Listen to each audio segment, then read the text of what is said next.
The galaxy has a quiet place where the stars seem older, and time moves differently. Here, among drifting clouds of cosmic dust and broken satellites, lay a graveyard of colossal ships. Their metal hulls had been abandoned for centuries, covered in cosmic frost and scarred by the storms of countless supernovae. Most travelers avoided this place, fearing that the silence hid more than just wrecks. But for Elias Tran, it was paradise. Elias was a mechanic. Not a soldier, not a politician, not an explorer with medals and titles, just a man who loved machines. In the Andromeda sector, opportunities were rare, and survival depended on ingenuity. He had been scavenging the derelict ships for months, looking for parts, hoping to trade them for fuel or new tools. But this day, as he maneuvered his small repair craft between two half-broken cruisers, something felt different. His scanners picked up a massive structure hidden in the shadow of a collapsed station. It was larger than anything he had ever seen. Its hull was scratched, dented, and covered in a strange layer of cosmic dust. Elia's eyes widened. "No way that thing's alive," he muttered, more to himself than anyone else. He docked carefully, his small craft trembling under the sheer scale of the ship. The docking port was enormous, almost laughably oversized for him, yet precise. As he entered the ship, the airlock hissed, and the darkness inside welcomed him like an old friend. But he wasn't just stepping into metal and wires. There was a presence here, subtle but undeniable. The lights flickered on as if responding to him. A soft hum vibrated under his feet like a heartbeat. Elias froze. "You're awake," he whispered. His voice echoed across the hollow corridors. Then, in a way that no human could fully explain, he felt it. The ship knew him. It started slowly. Tools moved slightly in his hand, guided by an unseen force. Consoles lit up one by one, and strange symbols scrolled across screens. Elias had never seen such technology. His fingers traced panels that responded like they had a memory of touch. It was as if the ship was speaking to him, but not with words. It spoke with movement, with rhythm, with understanding. Elia's curiosity overcame caution. "All right," he said, smiling. "Let's see what you can do." Hours passed. He navigated through compartments, studying the massive engines, the dormant control systems, the eerie cryogenic chambers that lined the lower decks.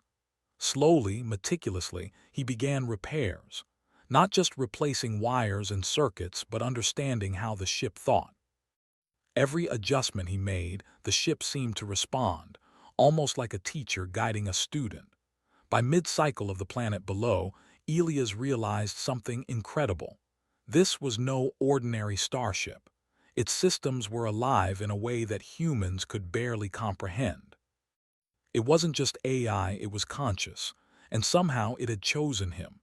He sat down on the edge of a platform overlooking the central core, tired but exhilarated.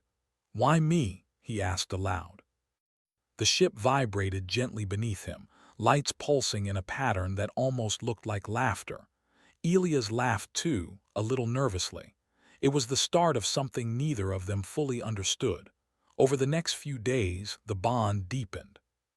Elias learned to listen to the ship, interpreting the subtle pulses and vibrations as instructions or suggestions. He repaired engines that had been silent for centuries, recalibrated navigation systems with an accuracy that no manual could teach, and uncovered hidden compartments filled with ancient data cores. Some of them contained knowledge from civilizations lost to time, mathematics, culture, even philosophical debates preserved in digital form. Elias marveled at it all. The ship was a library, a fortress, and a friend. But not everyone in the galaxy remained unaware.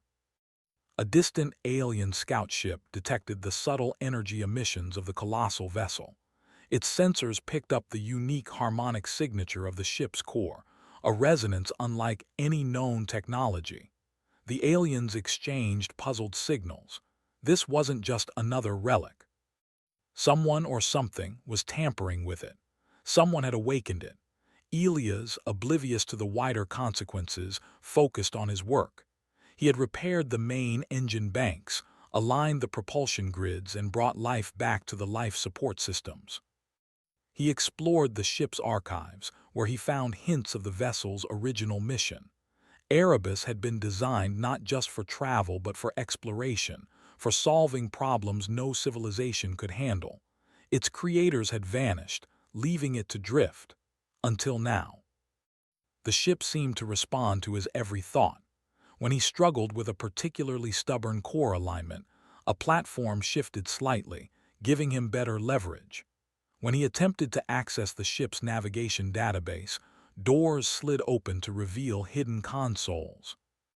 It was collaborative, as if the ship knew he was human and needed subtle guidance rather than force.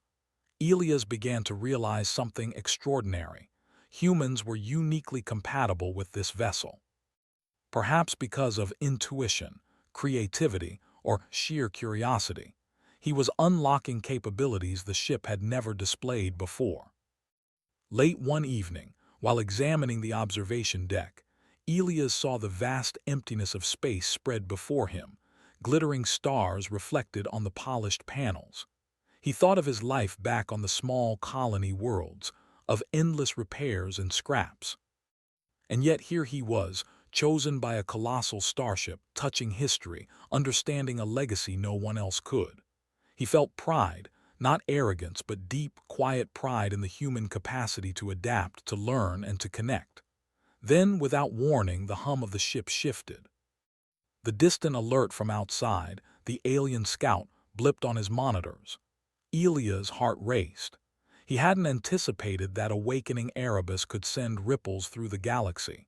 He watched as the scout ship changed trajectory, seemingly retreating, confused, or cautious. He realized then that Erebus was not just alive, but aware of threats, and perhaps, just perhaps, it was capable of defending itself, and him, without violence. Elias looked around the immense command room. "I guess we're going to have company soon," he said, half to himself, half to the ship. The lights pulsed in agreement. It wasn't fear or threat he felt from Erebus, but anticipation, curiosity, an echo of his own feelings. The bond was complete, human and starship, ready to face whatever the galaxy would throw at them. But Elias knew one thing for certain. The galaxy was about to notice humanity in a way it never had before. He returned to his work, methodically, carefully. He calibrated the navigation systems to map uncharted sectors, repaired broken communication arrays, and began to understand the ship's full potential. For the first time in centuries, Erebus was awake, and it was learning, not from logs or instructions, but from a human. A mechanic, a problem solver, a human. As the stars shimmered outside, Elias felt the quiet thrill of possibility. The colossal starship, abandoned and forgotten, had chosen him. And somehow, he had a feeling that this choice would change the course of not just his life, but the entire galaxy. And somewhere, far away, sensors were picking up the unusual energy signature. Whispers of a human mechanic and a colossal ship began to ripple through the galactic communication networks. The story was starting, and humans, curious, clever, relentless humans, were about to leave their mark. The colossal starship Erebus had fully awakened. Its hull glimmered faintly in the cold light of distant stars, reflecting centuries of wear but also untapped potential. Elias Tran stood in the command deck, scanning the navigation consoles with a mixture of awe and determination. For days he had been working with the ship, calibrating propulsion systems, activating dormant power nodes, and deciphering hidden logs. Every adjustment brought a new discovery. Erebus was more than a ship. It was a genius built of steel and energy, capable of wonders no human or alien mind had imagined. Yet the universe was not blind. Across light years, alien sensors detected unusual energy surges emanating from the Andromeda graveyard. Several factions, cautious and curious, sent scout ships to investigate. None of them expected a human to be at the heart of this mystery. Elias noticed the first blip on Erebus's long-range sensors. "Unscheduled visitors," he muttered. The console highlighted a small alien craft approaching fast, its signature cautious but unmistakably alert. Erebus vibrated gently beneath him, almost as if sensing the human tension. Elias smiled. "Well, I guess introductions are in order." He guided the ship to a high orbit above a neutral star system, keeping the massive vessel hidden behind an asteroid belt. From here, the alien ship could approach but would have to navigate through careful maneuvers if it intended to enter the area. Elias worked quickly, tapping into Erebus's AI core, syncing human intuition with the ship's immense computational power. Together, they executed adjustments no manual could explain: gravitational projections, shield modulation, and energy redirection systems. Every step was precise, yet fluid, almost like a dance. The alien scout arrived, sensors scanning, communication channels open but silent. Elias accessed the ship's display, highlighting a non-threatening but visually impressive solution. He routed power through the ship's exterior panels, creating a spectacular display of energy arcs across the hull, reflecting starlight in shimmering waves. The ship moved with elegance, rotating slowly to produce an ever-changing pattern of light that no alien had ever seen. The aliens hesitated. Their scanners detected immense energy reserves, yet nothing hostile. They were curious, cautious, and confused. Elias leaned closer to a console, his fingers tracing patterns suggested by the ship itself. Erebus seemed to anticipate every calculation, guiding him in ways no instruction manual could. With a few subtle adjustments, he shifted the energy flows, creating a miniature light storm around the alien ship. It was harmless, but mesmerizing. "You're playing a trick on them," he laughed. Erebus pulsed gently, as if agreeing. The alien craft began to retreat, not in fear but in wonder, overwhelmed by the display of intelligence and ingenuity. Elias realized something profound: humans were unpredictable. While the aliens relied on aggression or intimidation, a single human, using creativity and problem-solving, could achieve far more. After the encounter, Elias and Erebus set a course deeper into uncharted sectors. Elias explored the ship's archives further, uncovering data cores from lost civilizations. Some contained histories, others blueprints, and a few even held philosophical discussions about ethics and cooperation. Elias marveled at the diversity of thought and ingenuity stored within the ship. With each revelation, he grew more confident, understanding not just the mechanics of the vessel, but its purpose: exploration, problem-solving, and learning. In the days that followed, Elias encountered situations that tested human creativity. He detected a derelict research station, its systems failing, life support flickering.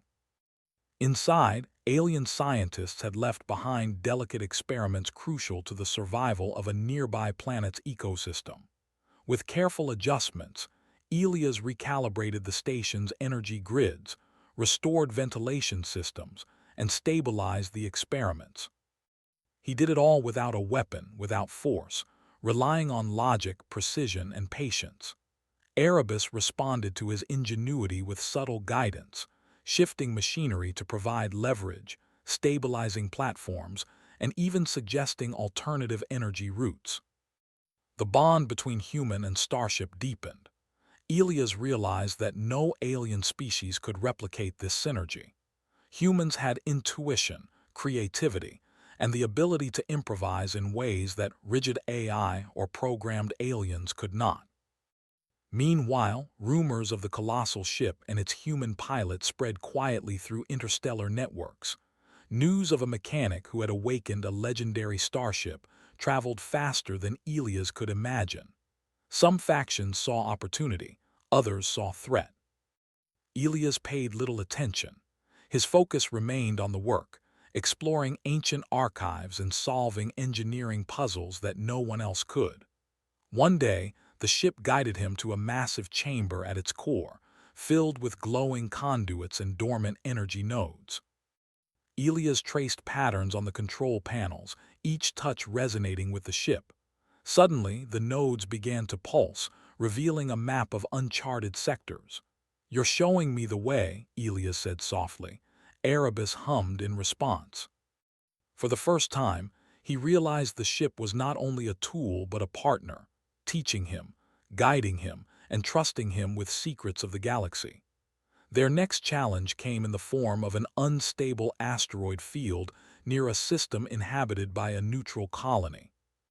The colony had been struggling to maintain communication and supply lines due to shifting debris.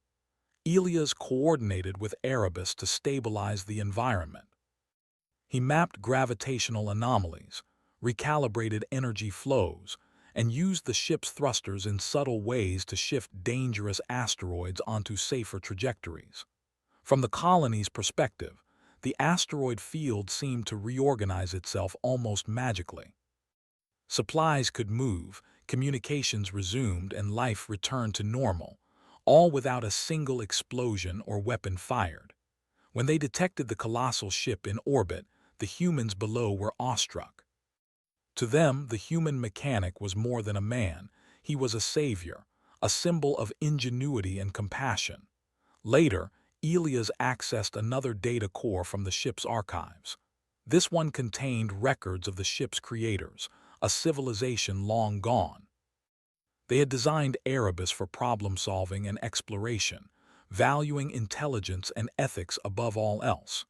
Their experiments had failed to awaken its full potential until a human arrived. Elias realized that humans were uniquely compatible with the ship's design. Their creativity, intuition, and adaptability could unlock abilities that no alien species could comprehend. He spent hours in contemplation. "So that's it," he whispered. "You chose me because humans can think differently." The ship hummed softly, as if affirming his conclusion. Elias felt pride but also responsibility. The galaxy was noticing, and he understood that every choice he made now could ripple across star systems. Despite the growing attention, Elias remained practical. He repaired, explored, and learned. He devised clever solutions for seemingly impossible problems, from stabilizing rogue satellites to optimizing ancient energy cores that powered entire planetary systems. With every success, humans gained reputation, not as conquerors or warriors, but as innovators and problem solvers. Then, the distant echo of a communication signal reached them. It was faint, scrambled, but unmistakable. An interstellar council had picked up anomalies connected to the colossal ship. Delegates from multiple species were discussing what, or who, was responsible. Elias realized the time was approaching when he would have to face the galaxy's scrutiny. But he wasn't afraid. With Erebus at his side, he knew humans could meet the challenge, not through brute force, but through ingenuity, creativity, and collaboration. Late in the Andromeda night, Elias stood on the observation deck, watching the stars shimmer across the ship's polished surfaces. He reflected on the last days, on awakening Erebus, repairing ancient technology, and demonstrating human ingenuity to alien eyes. A sense of pride warmed him. Humans were more than survivors or scavengers. They were thinkers, problem solvers, and creators. They were capable of turning even forgotten relics into agents of change. Erebus vibrated gently under him, as if agreeing. Together, human and starship, they had already begun to shape the galaxy's perception of humanity. And this was only the beginning. As the distant alien scout continued its retreat, Elias smiled. "Let them watch," he said. "They'll soon learn that humans, we think differently." And sometimes, thinking differently is the most powerful thing in the galaxy. The colossal starship hummed louder, energy cores pulsing in harmony with Elias' heartbeat. The universe had taken notice, but the human mechanic was ready. Not for war, not for conquest, but for exploration, problem-solving, and proving that ingenuity could be stronger than fleets, that creativity could outshine armies. The galaxy was about to learn that humans were not just another species, they were a force of change. And somewhere, across uncharted space, civilizations began to whisper about the human who had awakened a colossal starship. Whispers that would grow into stories, and stories that would become legends. Elias Tran had grown accustomed to the vastness of space, yet every new sector he explored felt like stepping into a story waiting to be told. Erebus hummed beneath him, alive in a way no ordinary starship could ever be. Together, they had already shown that humans could solve problems no alien fleet could. But Elias was beginning to realize the true scope of his responsibility. The galaxy was watching, and humans had a chance to shape its future, not with weapons, but with ingenuity. Their journey took them to uncharted regions where no navigation charts existed. Entire star systems had been ignored for centuries, left to drift silently in cosmic isolation. Some planets were barren, scarred by meteor impacts or past conflicts. Others held civilizations struggling with failing technology, dying ecosystems, or energy crises. Each was a puzzle, and each called to Elias in a way he could not ignore. The first challenge came on a water-rich planet whose communication arrays had failed years ago. A thriving colony had been cut off from interstellar trade routes, unable to call for help or receive essential resources. Elias assessed the situation through the ship's sensors. The arrays were ancient, corroded, and partially flooded. Most engineers would have declared them irreparable. Elias only smiled. "That's why they sent me," he muttered. He entered the planet's orbit and deployed the repair drones from Erebus. With guidance from the ship's sentience, he carefully maneuvered them into position. The drones moved almost like synchronized dancers, attaching to broken panels, rerouting power through alternative circuits and purging corrosion. Meanwhile, Elias worked on the planet's central power hub. With careful adjustments, he stabilized the failing grid and restored energy to the colony's communication network. By the time he had finished, the colony could send and receive messages again. Ships resumed travel, water purification systems restarted, and the population, previously anxious and isolated, celebrated the sudden restoration. Word of the human mechanic spread quietly, carried through the newly restored communication channels. Aliens and humans alike began to see Elias as more than just a mechanic. He was a problem solver, a catalyst for progress. Elias didn't pause. He had learned that Erebus contained hidden archives from its creators, detailing solutions for environmental restoration, planetary engineering, and even energy optimization. He combined these insights with human intuition. On a distant desert planet, he used the ship's energy conduits to power massive desalination systems, transforming arid land into farmland. Local species, initially wary of human presence, began to thrive. It was not magic, not force. It was understanding, creativity, and precise engineering. Even when facing situations that seemed impossible, Elias and Erebus found solutions. In one system, a planet's orbit had begun to decay due to gravitational anomalies. Entire ecosystems were at risk of being crushed under shifting gravity. Conventional approaches had failed. No alien species had succeeded in stabilizing the orbit. Elias, however, devised a plan. Using Erebus's advanced energy redirection systems, he created temporary gravitational buffers, adjusting the planet's movement minutely over several weeks. Slowly, the orbit stabilized, and life continued without disruption. Observers from nearby systems could only marvel at the feat, realizing that humans thought in ways no one else could. But Elia's work was not only practical, it was ethical. He respected local cultures and ecosystems, never forcing solutions or imposing unnecessary changes. He repaired, optimized, and restored, always mindful of the balance between intervention and preservation.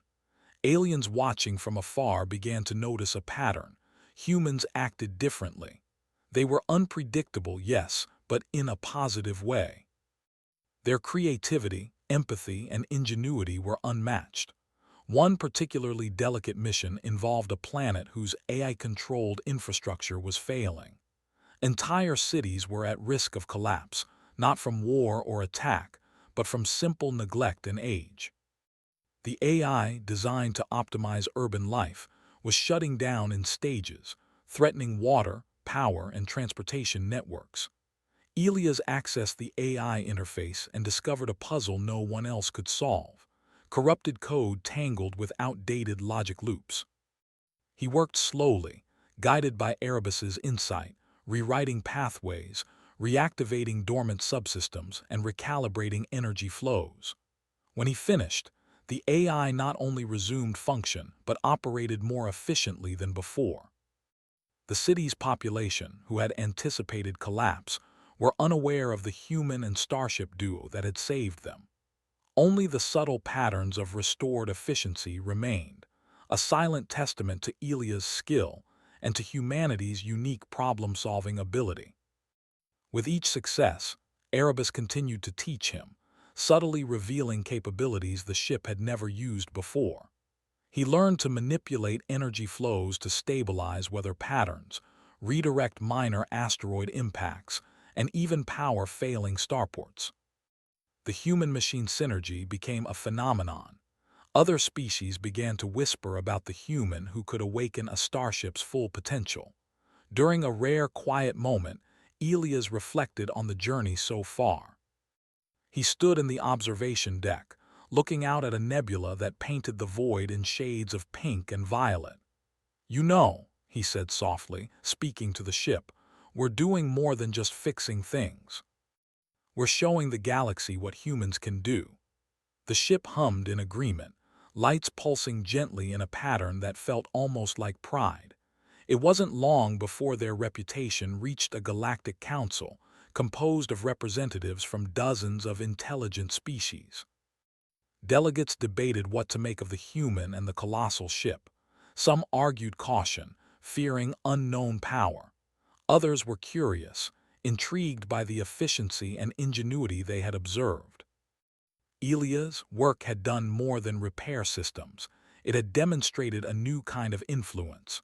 Humans were not warriors but problem solvers, and problem solvers could change the course of civilizations.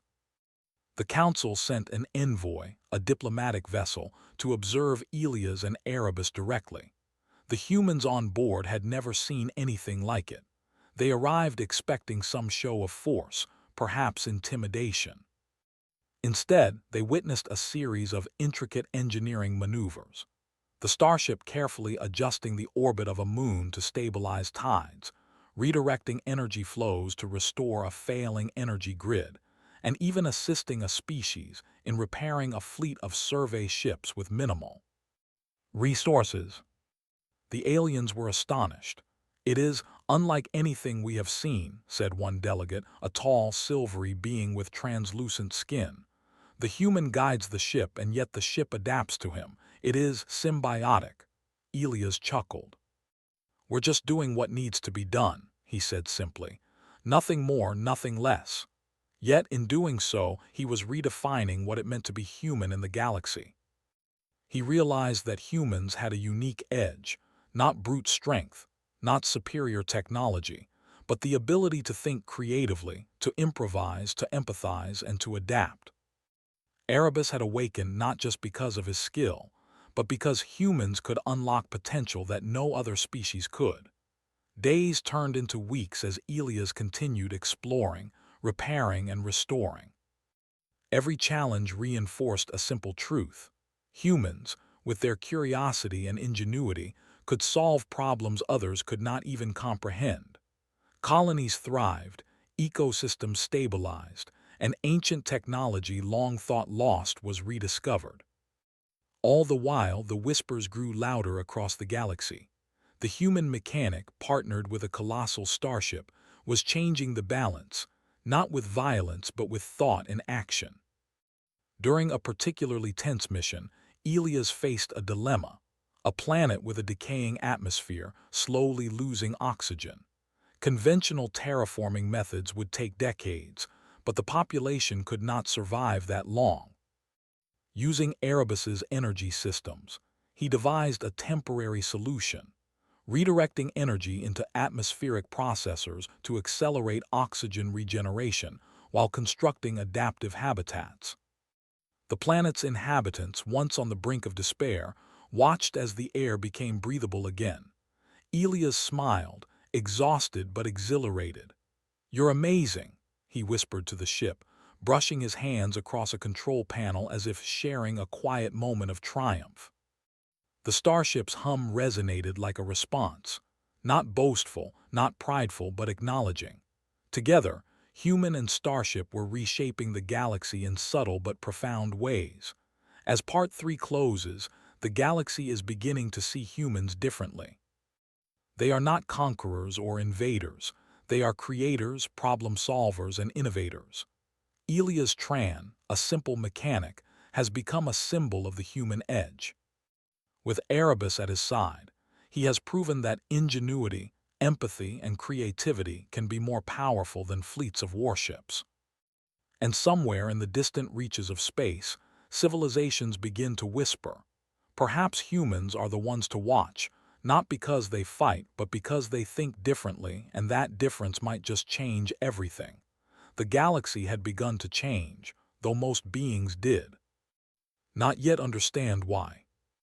Stories of a colossal starship, awakened by a human mechanic, circulated in whispers, then messages, and finally council reports. Elias Tran, once a humble engineer scavenging parts from forgotten ships, had become a figure whose influence spanned entire star systems. Yet he did not seek fame. He sought understanding, exploration, and solutions to problems that no one else could solve. Erebus hovered silently in orbit above a neutral planet chosen by the Interstellar Council for their first direct observation. The delegates arrived in ships of varying sizes and designs, some delicate, some imposing, but none capable of matching the sheer scale of the awakened starship. Yet, Elias could see in their sensors, and in the subtle gestures of their captains, curiosity and caution. They had heard the stories, now they would witness them. "Remember," he said quietly to Erebus, "we are here to show them what humans can do, not to scare them." The ship hummed in agreement. Its lights pulsed gently, as if nodding. Elias had learned over the months that the true power of humans lay not in force, but in creativity, understanding, and empathy. That lesson would guide this encounter. The delegates' ships approached slowly, scanning, analyzing, trying to determine the threat level.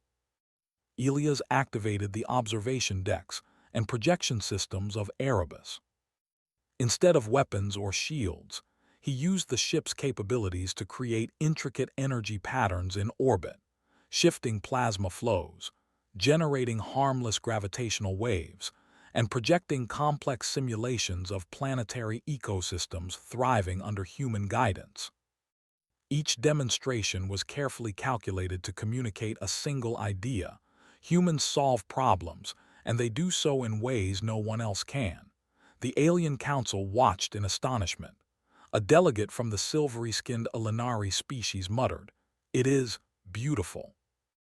And there is no threat, yet the knowledge demonstrated is immense. Another from the crystalline T-Rin nodded slowly. "The human operates not as an aggressor but as a facilitator.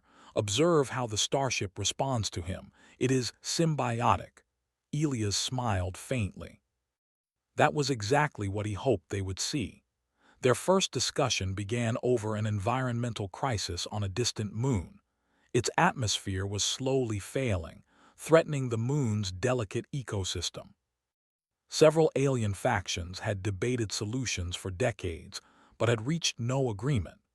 Elias proposed a solution using Erebus's energy redirection systems to stabilize the atmosphere, coupled with adaptive habitats to temporarily sustain life. The solution required collaboration, creativity, and precise timing, but it did not rely on destructive power. When the delegates saw the solution in action, They were awed. The moon's atmosphere stabilized, plants and creatures adapted to temporary conditions, and life continued without loss. They realized that humans did not conquer, they solved. The council shifted its attention, now observing not just Erebus but the human at its core. Elias was called upon to advise on several galactic dilemmas, from failing planetary infrastructure to diplomatic negotiations between rival species. Every time he approached the problems with the same philosophy: analyze, understand, create solutions that benefit all parties, and avoid harm whenever possible. Erebus complemented him perfectly, providing computational power, physical execution, and strategic insight. The duo became a model of cooperation between technology and humanity, illustrating the very edge that made humans unique. At one point, a long-standing conflict between two neighboring civilizations threatened to escalate.